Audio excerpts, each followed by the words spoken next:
मेरी बेटी ना। अब क्यों आए हो यहाँ? अब क्या चाहिए तुम्हें? अर्जुन, पूछताछ करनी है उससे। कहाँ है वो? भैया नहीं है।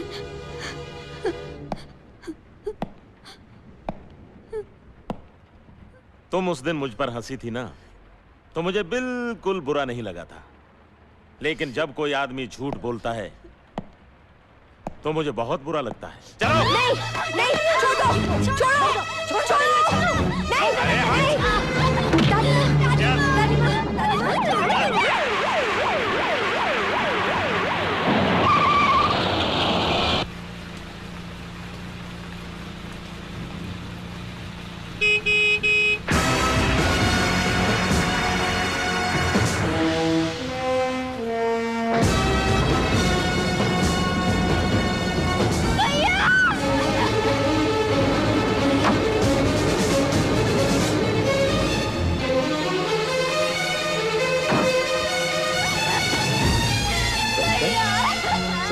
संभालो अपने आप को, संभालो।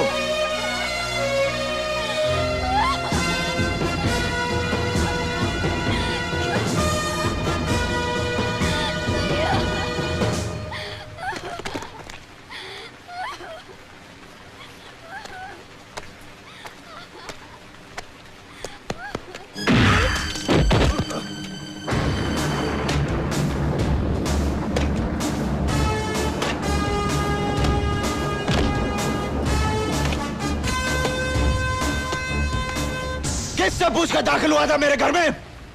कोई वारंट है तेरे पास? हाँ?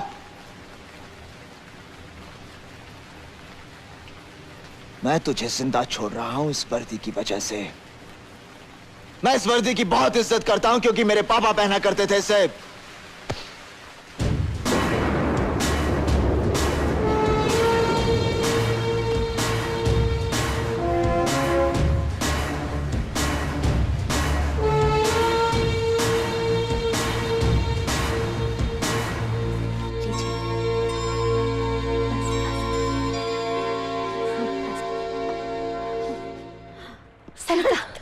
दादी माँ, मेरी बच्ची, ना, ना, ना बेटी, इस तरह रोते नहीं, ना, घबराना नहीं, सब ठीक हो जाएगा, सब ठीक हो जाएगा। ना,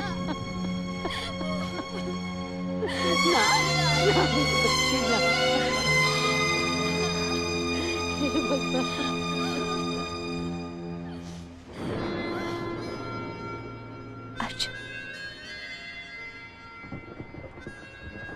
तुम्हारे कंधों पर टिका है ये परिवार। अगर ये कंधे कमजोर हुए तो सब कुछ बिखर जाएगा। तुम्हारी आंखों में आंसू रहेंगे तो क्या दादी माँ और सरिता के आंसू सूख पाएंगे कभी? मैं जानता हूं, लेकिन बस पापा को जमानत मिल जाए, सब ठीक हो जाएगा, सब ठीक हो जाएगा।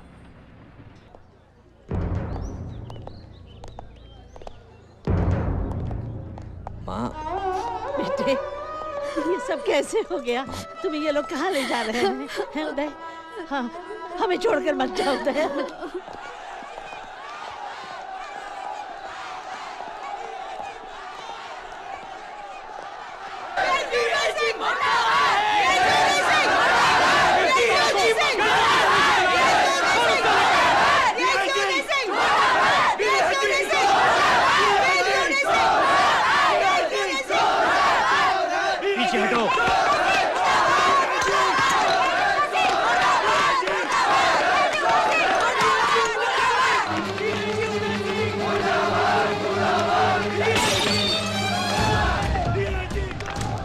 डीआईजी उदय सिंह अपनी जान दे देगा, लेकिन वर्दी पर आंच नहीं आने देगा।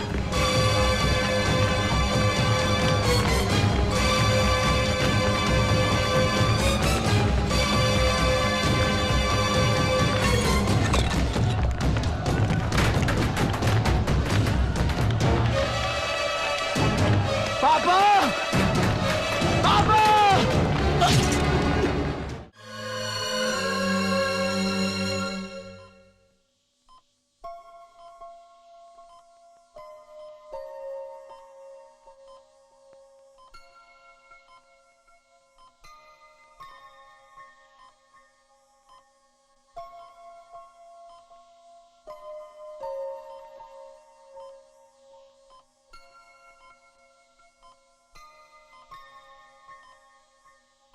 पापा,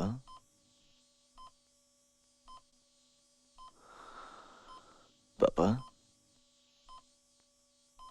तकलीफें ही आदमी को मजबूत बनाती हैं। कभी न हारने का सबक आप ही ने सिखाया था ना पापा। आज अगर आपको कुछ हो जाता तो एक झूठ सच बन जाता ना पापा। हाँ, आपको मुझ पर भरोसा नहीं है पापा। मैं इकबाल को लाऊंगा पापा, कहीं से भी ढूंढ कर लाऊंगा उसे, और मैं यहां आकर सब सच बोल देगा। फिर सब ठीक हो जाएगा पापा, सब ठीक हो जाएगा पापा। मुझ पर भरोसा कीजिए।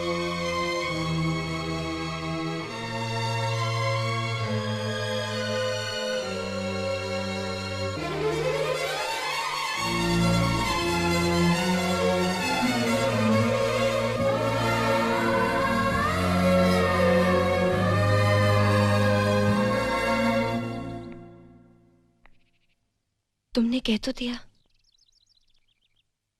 मगर जिसने हजारों निर्दोष लोगों को मारा हो, उसे किसी की जिंदगी की क्या परवाह होगी? फिर उस तक पहुंचना क्या मुमकिन है? कहां तलाश करोगे उसे? कैसे लाओगे? लाऊंगा।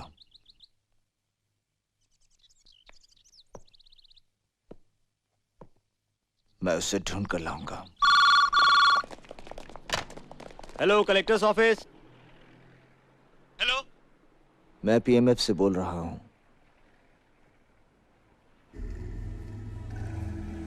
मैं 2 दिन के अंदर जेसी हॉस्पिटल को बॉम्ब से उड़ा देने वाला हूं। हेलो, हेलो, कौन बोल रहा है? हेलो।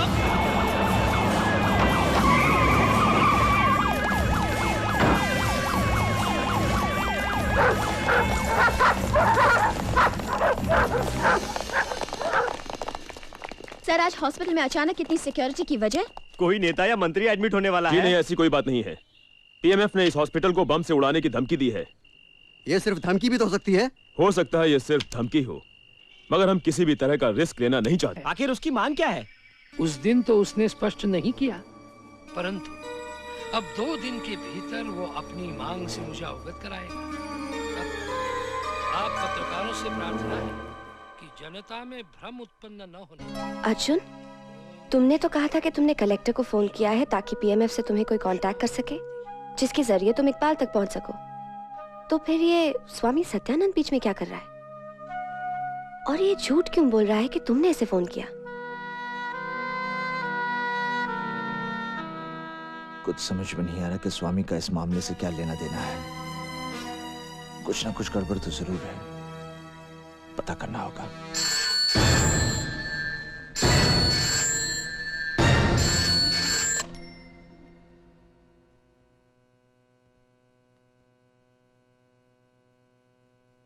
ओम शांति। स्वामी सत्यानंद बोल रहा हूँ। आपने प्रेस वालों से झूठ क्यों कहा कि मैंने आपको फोन किया? मैंने आपको पहचाना नहीं। आप कौन बोल रहे हैं? मैं ही वो आदमी हूं जो जेसी हॉस्पिटल में बॉम्ब रखने जा रहा है। मैं तुम्हारे फोन की ही प्रतीक्षा में था। हम कहाँ मिल सकते हैं? आप बताइए। तुम सीमा पर स्थित। ठीक है। समस्या का समाधान हो गया।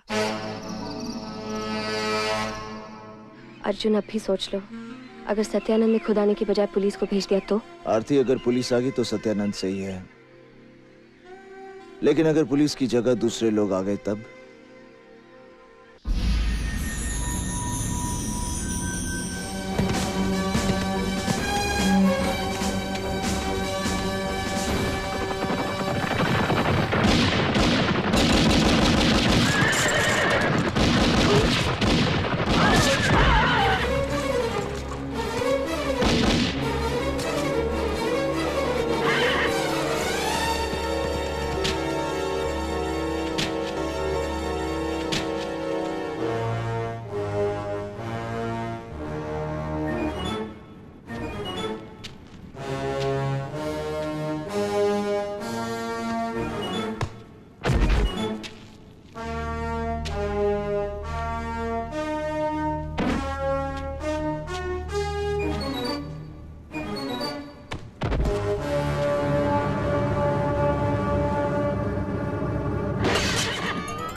दोस्ती कैसी दोस्ती है ये?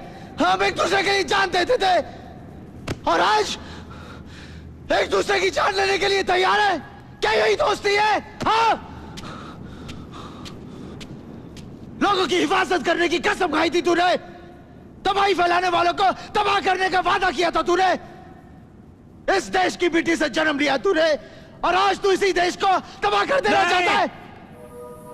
ये देश मेरा नहीं, तुम लोगों का है। सिर्फ सवाल करना आसान है, लेकिन जब खुद पे बीतती है ना तब पता चलता है। मेरी जगह अगर तुम होते ना तो तुम भी वही करते जो मैंने किया है।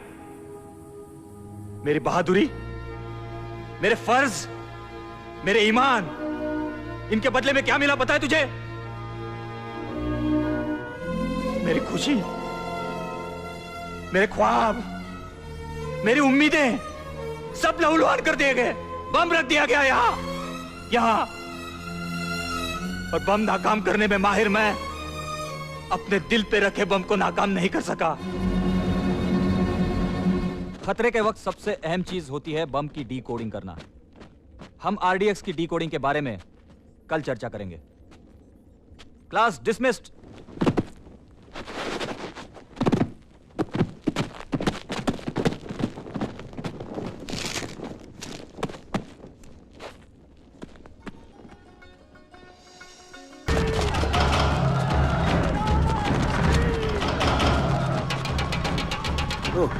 सहरा, मेरी शाल तो देना। लाओ लाओ लाओ लाओ। बाबा, हाँ आप कहाँ जा रहे हैं? बता तो आओ मेरे साथ। गांव से बाहर एक खाली जमीन है, कई महीनों से उसी को लेकर तनातनी है। मामला अदालत में है, लेकिन ये सत्यानंद जब भी आता है उल्टी सीधी बातें करके नौजवानों को उकसाता है। हमारी जमीन पर उनका कब्जा कभी नहीं। आज जो टूक फैसला होकर रहेगा, आज हम नहीं या वो नहीं। अहमद साहब, आज आप खामोश रहिए। आज हम आपकी नसीहत नहीं सुनने वाले। आज खून बहेगा, जरूर बहेगा, जरूर बहेगा, जरूर बहेगा, जरूर बहेगा, जरूर बहेगा। खून तो जाओ बहा दो खून, कत्ल कर दो सबको, चुन चुन कर मारना, लेकिन मारने से पहले एक बार सोचना किसको मारने जा रहे हो भाई? उन्हें जिन्हें तुम चाचा बुआ भाई कहते हो। ठीक है तो जाओ, झगड़ा खत्म करना है ना? झगड़ा खत्म करना है तो खत्म कर दो सदियों पुराने रिश्ते। हैं? जमीन के एक छोटे से टुकड़े के लिए लाशें बिछा दो। वो तुम्हें मारेंगे, तुम उन्हें मारोगे, फिर क्या होगा? हैं? खून खराबे से कोई झगड़ा खत्म हुआ है? दिलों में नफरत और हाथों में हथियार लेकर कोई मसला हल हुआ आज तक? रफीक तुम बोलो, मुख्तार, इकबाल। नहीं, मसले हल होते हैं प्यार से, विश्वास से, अमन से, और ये सब यहां पैदा करो, यहां दिलों में।